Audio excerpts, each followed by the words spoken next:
Hi friends, today we're going to read Horton Hears a Who by Dr. Seuss. This was a special request from a special friend, Lawson.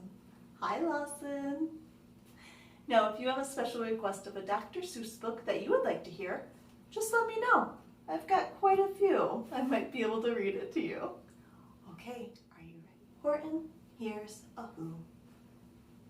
On the 15th of May, in the jungle of Newell, in the heat of the day, in the cool of the pool, he was splashing, enjoying the jungle's great joys, when Horton the elephant heard a small noise. So Horton stopped splashing. He looked toward the sound. That's funny, thought Horton.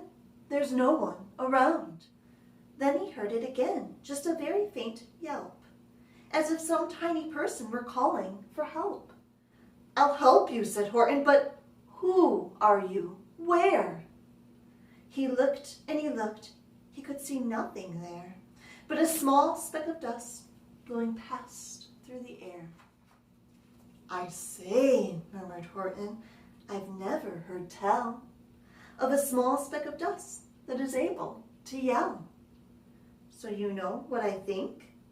Well, I think that there must be someone on top of that small speck of dust, some sort of creature of very small size, too small to be seen by an elephant's eyes. Some poor little person who's shaking with fear that he'll blow in the pool. He has no way to steer.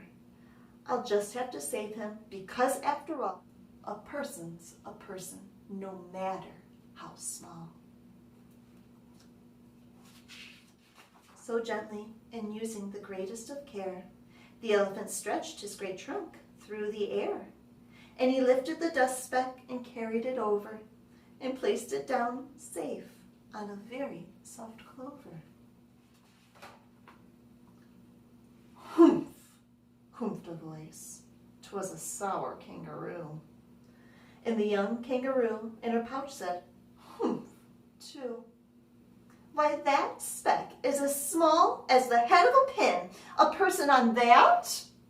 Why, there never has been. Believe me, said Horton, I tell you sincerely. My ears are quite keen, and I heard him quite clearly. I know there's a person down there, and what's more, quite likely, there's two, even three, even four.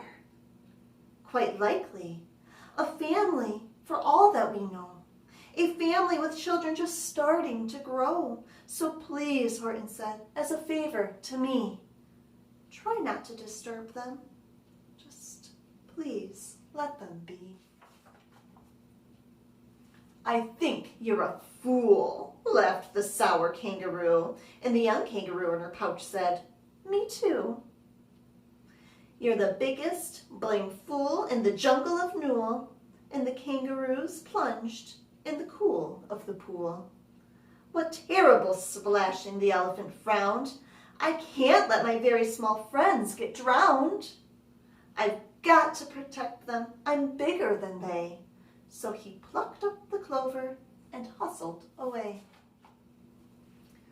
Through the high jungle treetops, the news spread quickly. He talks to a dust speck. He's out of his head. Just look at him. Walk with that speck on that flower. And Horton walked worrying for almost an hour. Should I put this speck down? Horton thought with alarm. I can't put it down. And I won't, after all. A person's a person, no matter how small. Then Horton stopped walking. The speck voice was talking. The voice was so faint he could just barely hear it. Speak up, please, said Horton. He put his ear near it. My friend, came the voice, you're a very fine friend. You've helped all of us folks on this dust speck no end. You've saved all our houses, our ceilings and floors. You've saved all of our churches and grocery stores. You mean? Horton gasped. You have buildings there too? Oh yes, piped the voice. We most certainly do. I know, called the voice. I'm too small to be seen, but I'm mayor of a town that is friendly and clean. Our buildings to you would seem terribly small, but to us who are big, they are wonderfully tall. My town is called Whoville, for I am a Who, and we Whos are all thankful and grateful to you. And Horton called back to the mayor of the town, You're safe now, don't worry, I won't let you down. But just as he spoke to the mayor of the speck, 3 big jungle monkeys climbed up Horton's neck. The Wickersham brothers came shouting, What rot! This elephant's talking to Whos, who are not. They aren't any Whos, and they don't have a mayor, and we're going to stop all this nonsense. So there. They snatched Horton's clover. They carried it off to a black-bottomed eagle named Vladikoff, a mighty strong eagle, a very strong, swift wing.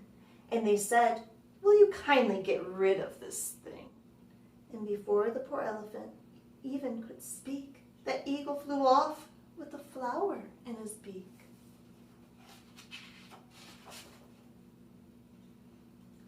All that late afternoon and far into the night, that black-bottomed bird flapped his wings in fast flight, while Horton chased after with groans over stones that tattered his toenails and battered his bones, and begged, Please don't harm all my little folks who have as much right to live as us bigger folks do. But far, far beyond him, that eagle kept flapping, and over his shoulder called back, Quit your yapping. I'll fly the night through, I'm a bird, I don't mind it, and I'll hide this tomorrow where you'll never find it. And at 6:56 that next morning, he did it. It sure was a terrible place that he hid it. He let that small clover drop somewhere inside of a great patch of clovers 100 miles wide. Find that, sneered the bird, but I think you will fail. And he left with a flip of his black-bottomed tail. I'll find it, cried Horton. I'll find it or bust. I shall find my friends on my small speck of dust. And clover by clover by clover with care, he picked up and searched them and called, Are you there? But clover by clover but clover he found that the one that he sought for was just not around. And by noon poor old Horton, more dead than alive, had picked, searched, and piled up 9,005. Then on through the afternoon, hour after hour, till he found them, at last, on the 3 millionth flower. My friends, cried the elephant, tell me, do tell. Are you safe? Are you sound? Are you whole? Are you well? From down on the speck came the voice of the mayor. We've really had trouble, much more than our share. When that black-bottomed birdie let go and we dropped, we landed so hard that our clocks have all stopped. Our teapots are broken, our rocking chairs smashed, and our bicycle tires all blew up when we crashed. So Horton, please, pleaded that voice of the mayor's, will you stick by us, Whos, while we're making repairs? Of course, Horton answered, of course I will stick. I'll stick by you, small folks, through thin and through thick. Humph, humphed a voice. For almost 2 days, you've run wild and insisted on chatting with persons who've never existed. Such carrying-ons in our peaceable jungle. We've had quite enough of you bellowing bungle. And I'm here to state, snapped the big kangaroo, that your silly, nonsensical game is all through. And the young kangaroo in her pouch said, me too.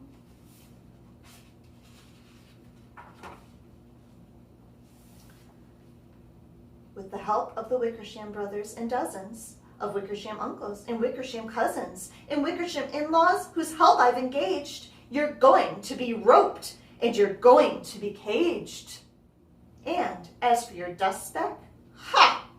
That we shall boil in a hot steaming kettle of bezel nut oil. Boil it? Gasped Horton. Oh, that you can't do. It's all full of persons. They'll prove it to you. Mr. Mayor, Horton called. Mr. Mayor, you've got to prove now that you really are there. So call a big meeting, get everyone out. Make every who holler, make every who shout. Make every who scream. If you don't, every who is going to end up in a bezel nut stew. And down on the dust speck, the scared little mayor quick called a big meeting in Whoville Town Square. And as people cried loudly, they cried out in fear, we are here! We are here! We are here! We are here! The elephant smiled. That was as clear as a bell. You kangaroos surely heard that very well. All I heard, snapped the big kangaroo, was a breeze and the faint sound of wind through the far distant trees. I heard no small voices, and you didn't either. And the young kangaroo in her pouch said, me neither. Grab him, they shouted, and cage the big dope. Lasso his stomach with 10 miles of rope. Tie the knots tight so he'll never shake loose. Then dunk that dump speck in the bezel nut juice. Horton fought back with great vigor and vim, but the Wickersham gang was too many for him. They beat him, they mauled him, they started to haul into his cage, but he managed to call to the mayor, don't give up, I believe in you all. A person's a person, no matter how small. And you very small persons will not have to die if you make yourselves heard. So come on now and try. The mayor grabbed a tom-tom. He started to smack it. And all over Whoville, they whooped up a racket. They rattled tin kettles. They beat on brass pans, on garbage pail tops, and old cranberry cans. They blew on bazookas and blasted great toots on clarinets, oompas and boompas and flutes. Great gusts of loud racket rang high through the air. They rattled and shook at the whole sky, and the mayor called up through the howling, mad hullabaloo. Hey, Horton, how's this? Is our sound coming through? And Horton called back, I can hear you just fine. But the kangaroo's ears aren't as strong, quite as mine. They don't hear a thing. Are you sure all your boys are doing their best? Are they all making noise? Are you sure every who down in Whoville is working? Quick, look through your town. Is there anyone shirking? Through the town rushed the mayor from the east to the west, but everyone seemed to be doing his best. Everyone seemed to be yapping or yipping. Everyone seemed to be beeping or bipping, but it wasn't enough. All the ruckus and roar, he had to find someone to help him make more. He raced through each building. He searched floor to floor. And just as he felt he was getting nowhere and almost about to give up in despair, he suddenly burst through a door, and that mayor discovered one shirker quite hidden away in the Fairfax Apartments, apartment 12. A very small shirker named Jojo was standing, just standing and bouncing a yo-yo, not making a sound, not a yip, not a chirp. And the mayor rushed inside and he grabbed the young twerp. And he climbed with the lad up the Eiffelberg Tower. "This," cried the mayor, "is your town's darkest hour. The time for all who have blood that is red to come to the aid of their country," he said. "We've got to make noises in the greatest amounts. So open your mouth, lad, for every voice counts." Thus he spoke as he climbed. When they got to the top, the lad cleared his throat and he shouted out, "Yup!" And that yop, that one small extra yop, put it over. Finally, at last, from that speck on that clover, their voices were heard. They rang out clear and clean. And the elephant smiled. "Do you see what I mean? They've proven they are persons, no matter how small. And their whole world was saved by the smallest of all." "How true, yes, how true," said the big kangaroo. "And from now on, you know what I'm planning to do? From now on, I'm going to protect them with you." And the young kangaroo in her pouch said, "Me too. From sun in the summer, from rains when it was fallish, I'm going to protect them no matter how smallish." The end. Stay kind, friends.